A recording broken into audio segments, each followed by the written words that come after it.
Hey guys, welcome to the Blossoming Together podcast. Today's episode will be focused towards our parent listeners. We're going to be talking about what to look for when looking for an ABA provider and red flags to look out for. Yes.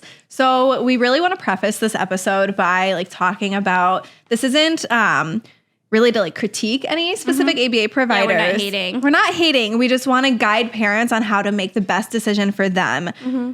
This is something I'm so passionate about. I don't know about you, but when I talk to parents when they come in for an intake, they've waited for our services sometimes up to months, years, but even a year and a half. And especially lately after COVID, I feel like the diagnostic process takes so much longer. Yeah. And depending on who they went to, it might have been a really bad experience. A lot of our parents are coming after Zoom intakes and they don't understand what's happening. And they don't feel like sometimes they look at the diagnostic paperwork and it's not reflective of what they feel their child's skills look like. Right. So they're already going through this grieving process almost. And a lot of our parents you're right, the grieving process. A lot of parents are coming right after they got the diagnosis and they haven't come to terms with it yet. Yes, exactly. So we want to help parents be able to look for the best quality care for their child and how to know what that looks like, because there's so many ABA options, which is amazing. And I'm so grateful. But you, as a parent, thinking about my own child, when I was looking for daycares, you need to look for something where your values align. Right. And you feel comfortable sending your kids there. I had a parent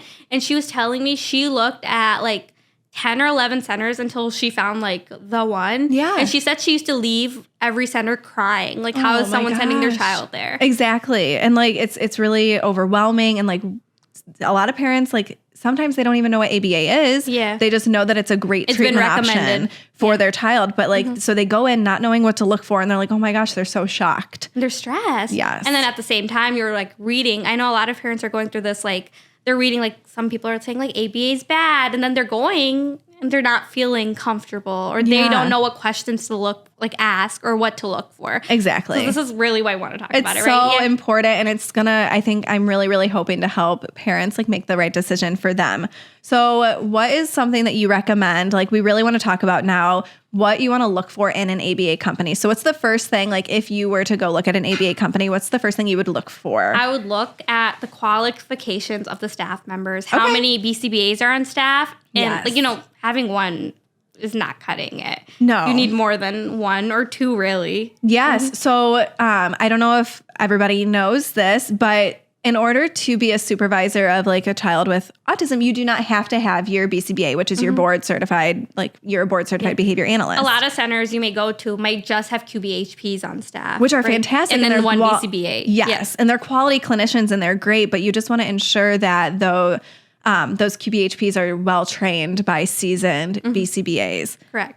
And then looking at the behavior technicians that they have on staff too, asking what their vetting process might look like when they're hiring BTs, stuff of that sort. Yes, because the behavior technicians, BCBAs, we as BCBAs make the treatment decisions and everything, but the behavior technicians are the one working with your kid every single day. They're the frontline staff. They are, working one-on-one every single day.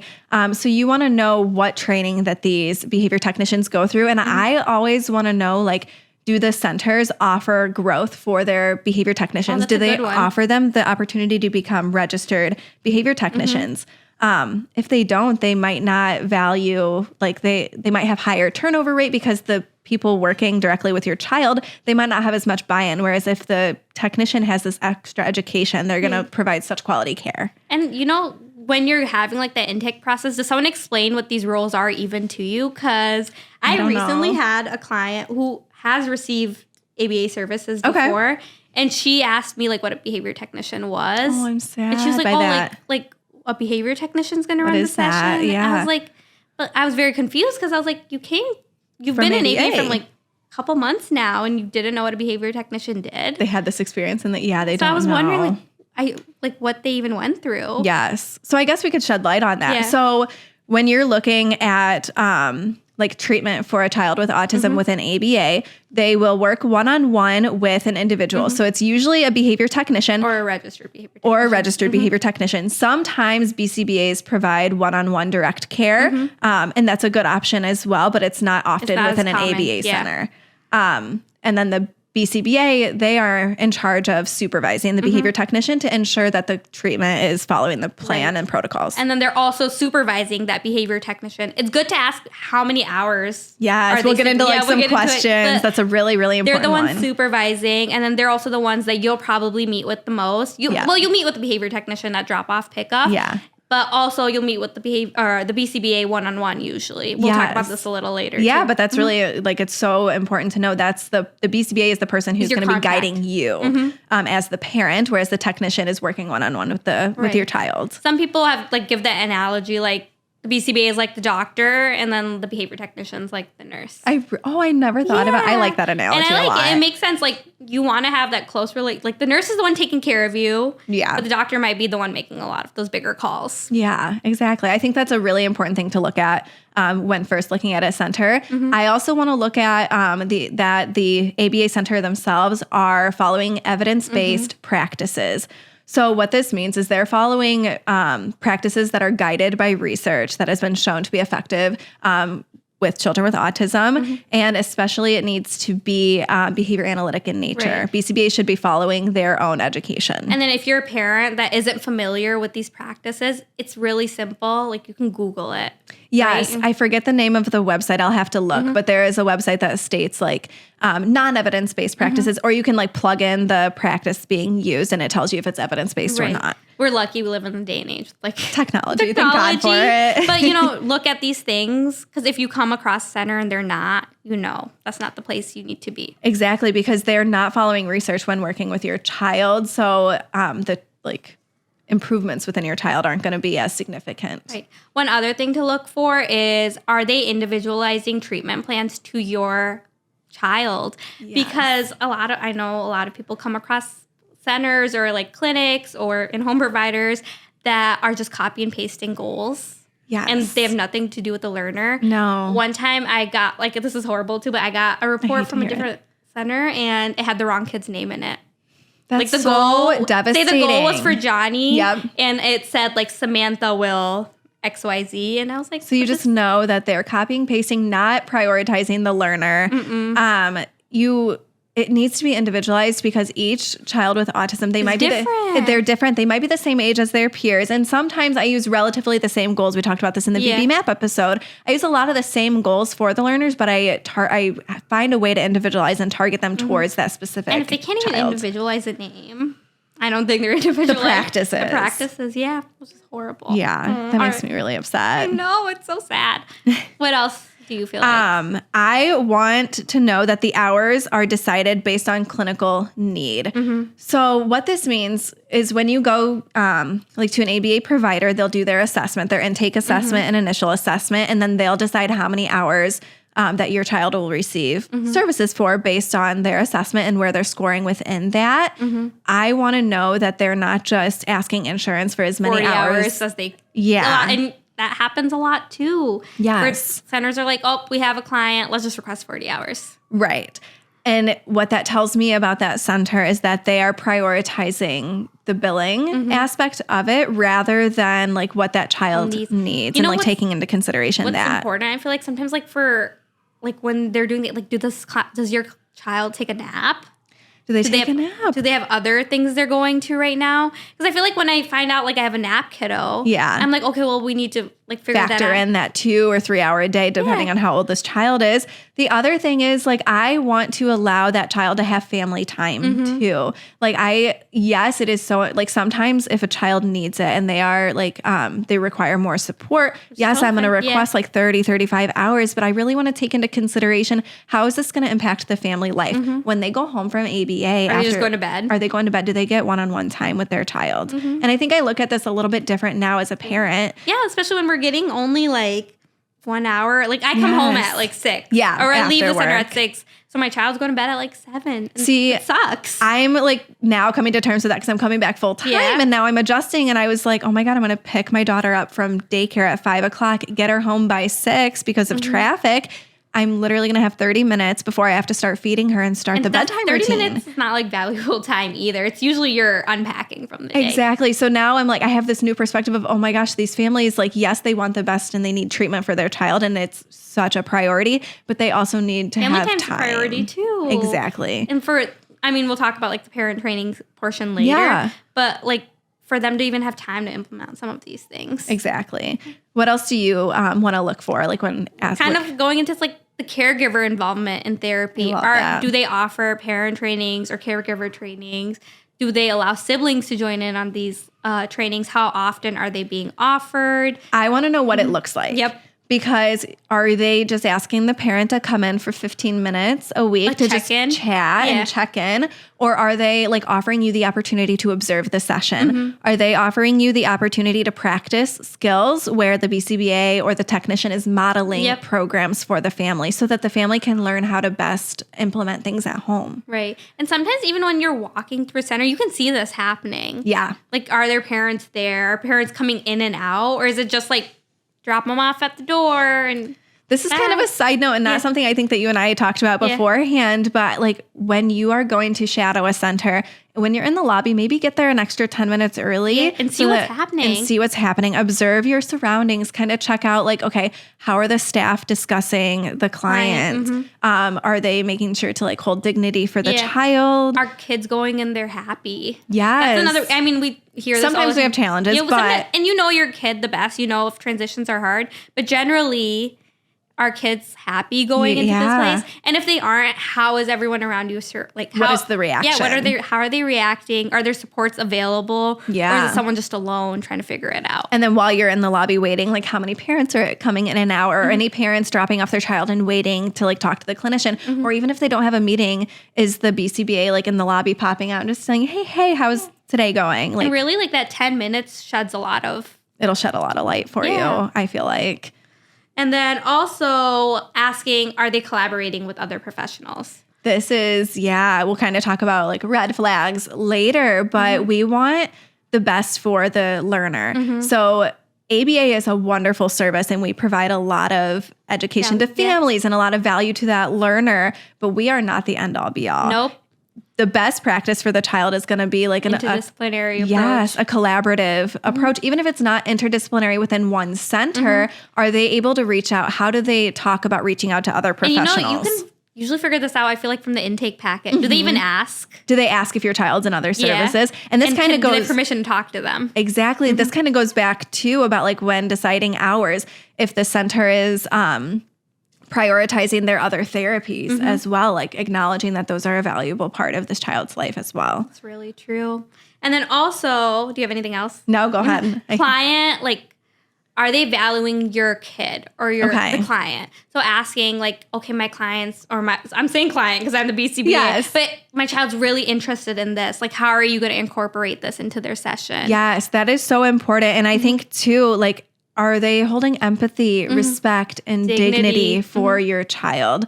Most centers, I'm hoping, do this, but sometimes you'll find the one or two that they just force compliance. They force compliance. They don't prioritize like the learner first. No, and it's really sad. It's unfortunate. But we want you guys to look out for it. Yes. Is there anything else when you're looking at like what to look for when you do like your first observation at a new center or anything, or do you think we hit them all? I feel like just going back and seeing also like once you are back there, not just in the lobby, how they're running therapy sessions.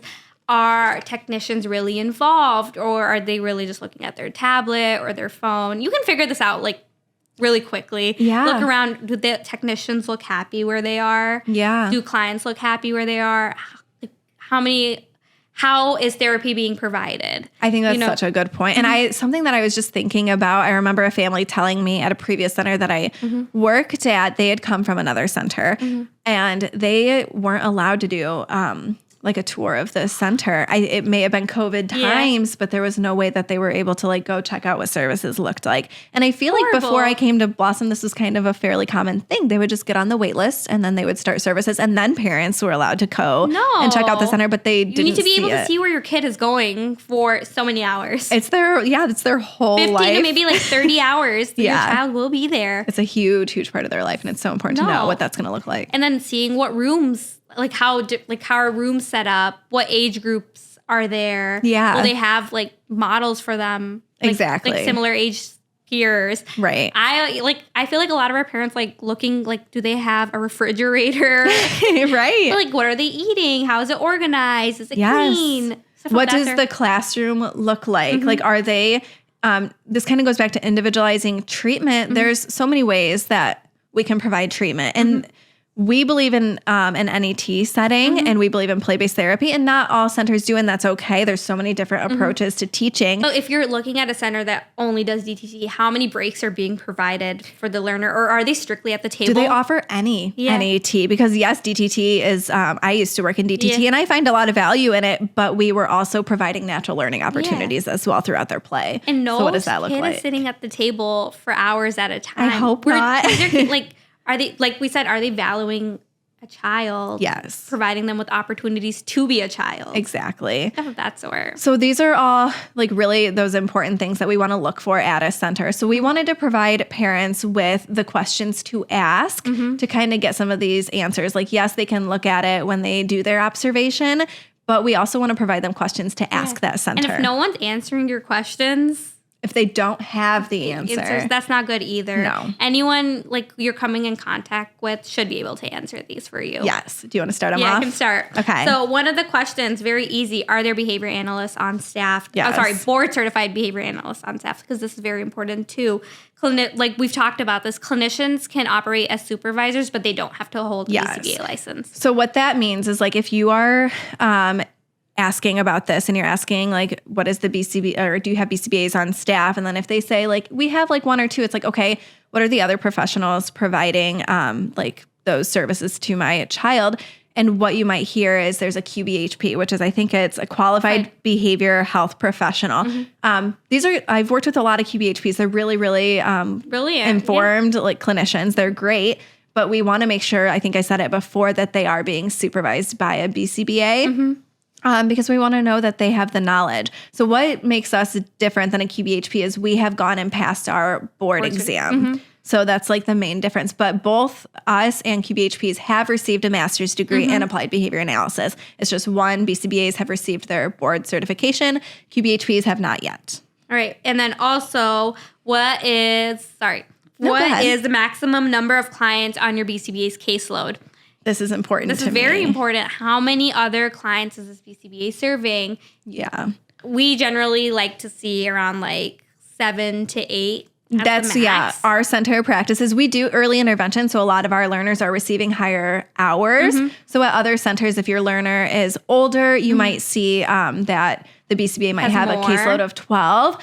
When asking that question too, you could also ask like, okay, how much time going off of that? How much time? Supervision is being provided. Yes. Yeah. So what's that expectation? So say that your child is there for 30 hours a week. How many hours is your BCBA required to supervise? Yeah. What you want to look for is a minimum of 10%. And a lot of places are going for 20 now. You want to look closer to that 20% because that is the BCBA dedicating time to train the technician on all the procedures that the BCBA decided on. Yep. And sometimes I feel like when we hear that 5%, think about like how many times is the BCBA even coming? Right. Yeah. And that's also what I want to know. Like when you are providing, so yes, so you say that the supervisor is required to see my child 10% of the time.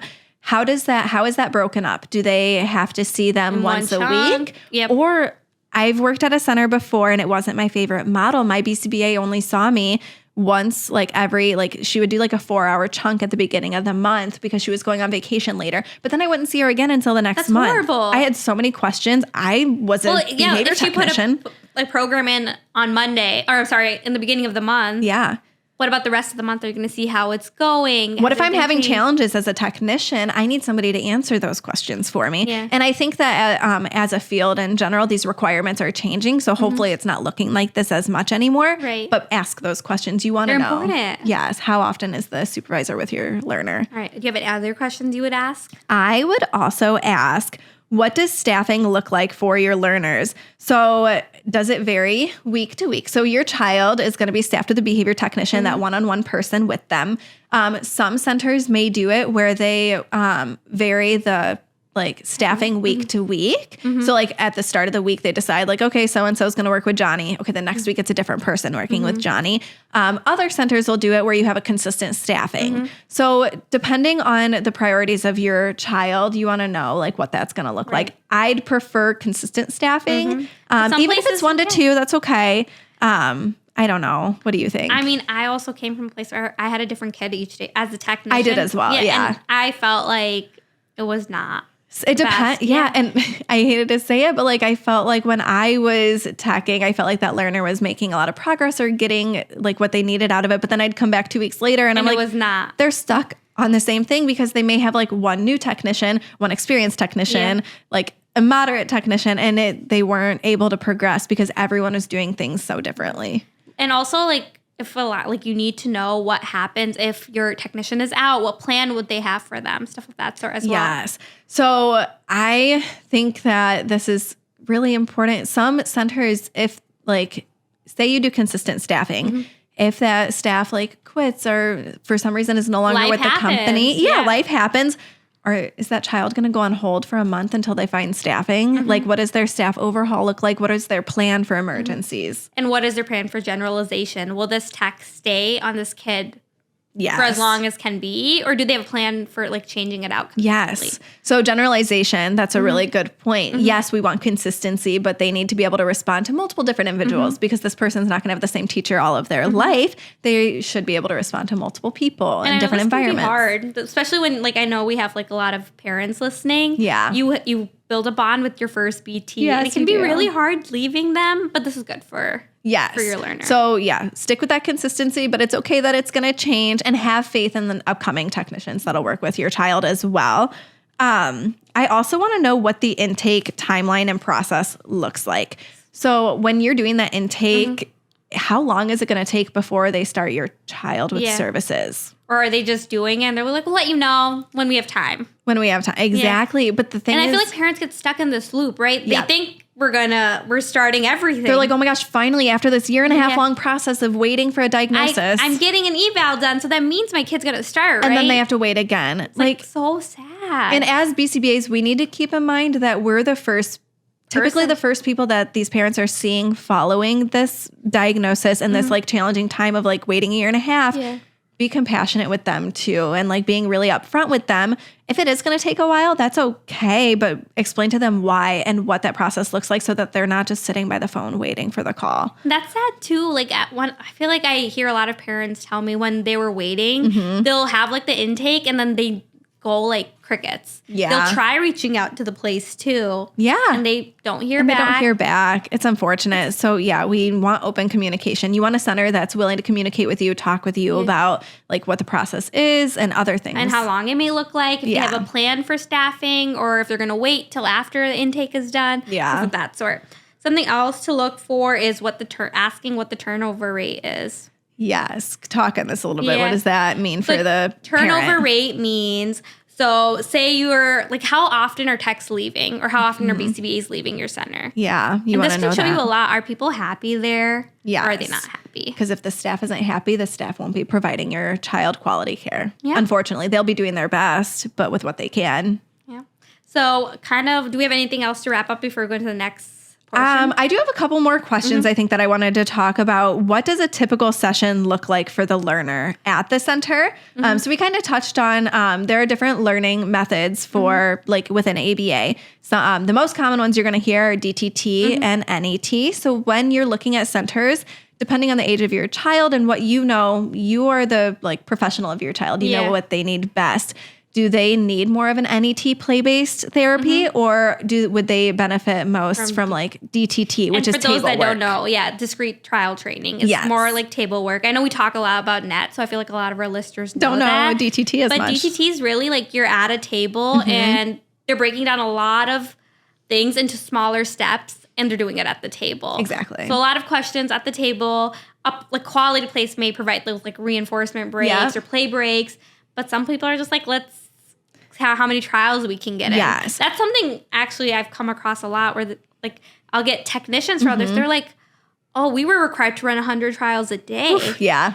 It's like 10 trials for each 10 programs. Yeah, and I'll be like, well, how old was your kid? It's like a 4-year-old. Yeah, 4. Have you had like 2 or 3? I'm like, what? I've had I used to do DTT with a 2.5-year-old. And you had a requirement? Yeah, I had to, yeah. And well, the other thing to know is if they are doing DTT, what does that look like for them? Like some therapy centers do have individual therapy rooms so that the learner can prioritize their treatment and really focus. But are they having breaks from that room? Are they going to the gym? Are they having social opportunities? Because yes, the DTT might be necessary for that one-on-one table work, but are they having those social opportunities as well to gain social skills with like their other peers of their same level? That's true. The other question I really want parents to ask is, what does collaboration with other disciplines look like? So other disciplines will be SLP, OT, mental health professionals. Therapists. Yes, even teachers. So you want a center who is willing to collaborate with, if your child is already receiving these services, with those providers.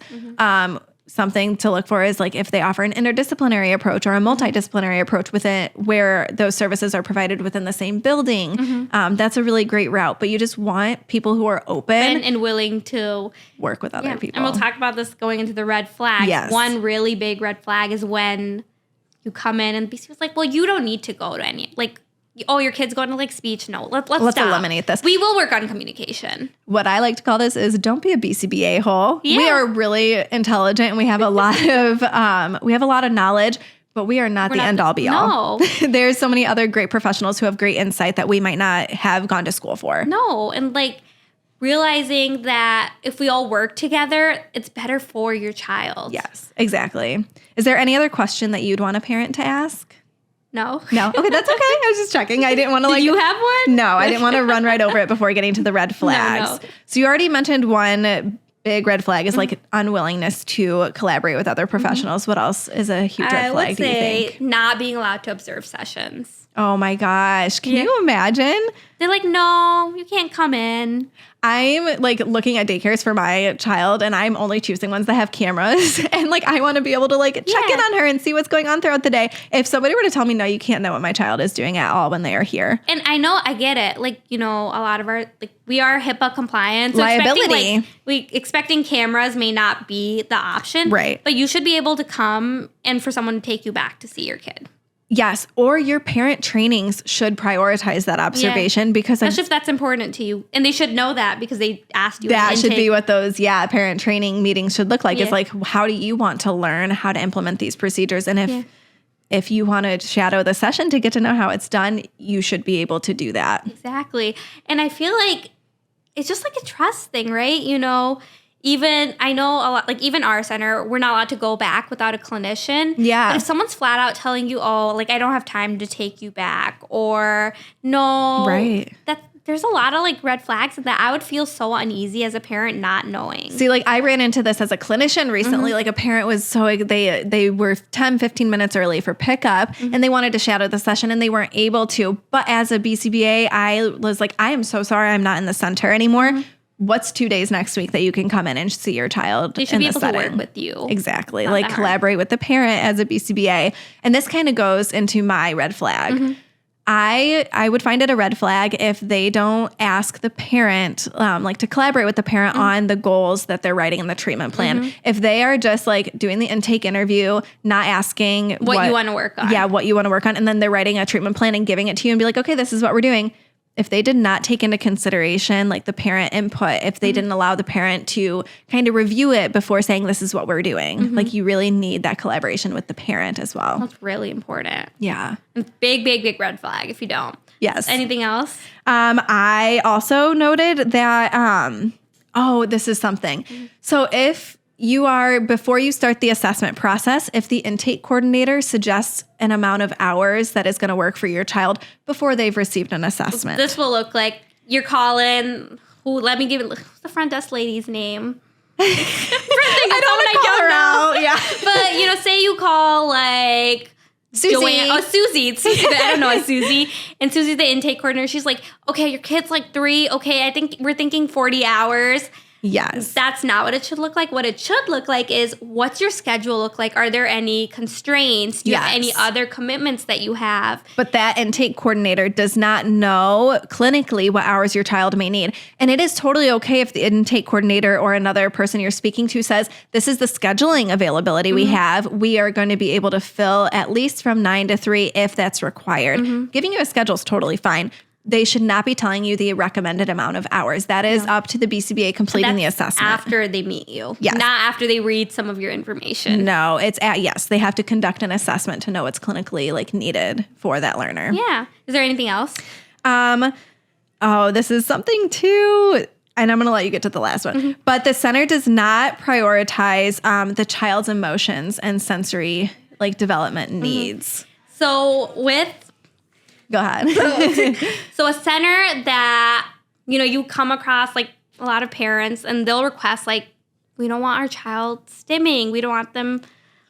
But that is not the goal of therapy. It's not to change your child. It's really to help them reach the milestones they need to live a good life. What I would be looking for as a parent is I'd want a neuro-affirming practice who understands my child, understands their needs, understands that their sensory processing needs are going to be different than any other learner you have there. How are you working with that to build their goals rather than against it? Yeah. We shouldn't be eliminating stimming. A lot of these kids might need that to exert that energy that they are bottling up. Yeah. And research has shown that. Yes. It's not something that we're making up. This is something as a field we're supposed to be steering away from. That's and important. Research is gearing that way. So we talk about evidence-based and research-based practices. We are hoping that the center you're choosing is up to date on the research because practices are different. Yeah, some other things, we're not trying to hate on any other places around us, but there are centers that take away AAC devices. And for people that don't know what that is, those are communication devices. I don't know if you've heard Morgan talk about it last time,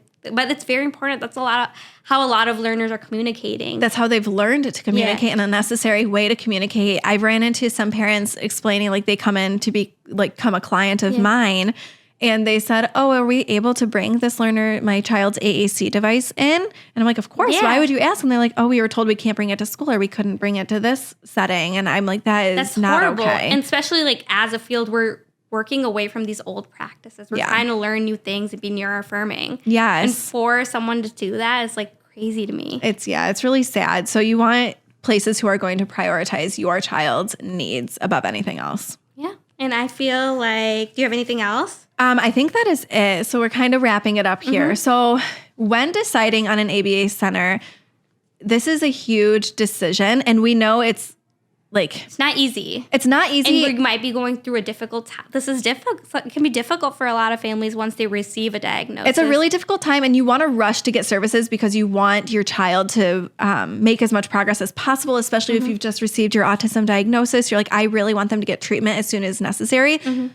But with keeping that in mind, also take your time to make the decision based on what's going to work for you and your family and your child and align with your values. Do a lot of research. Yes. Look them up on social media. Ask these questions. Yeah. And just get to know them. And if it doesn't feel good, you don't have trust to I always say trust your mom gut, trust your dad gut. You are this person's parent. You know them more than anyone in this whole world. You're going to know what's best for them. And look at multiple different centers. There are so many options. We have so many ABA options. We're so lucky today's day and age. Make sure to make that decision with that in mind. And remember, if you're stuck in a spot and you just found us, you can re-ask these questions and find out more. Exactly. Is there anything else? Mm-mm. All right. All right. Thank you, everyone, for tuning in. We'll see you next time. Talk to you later.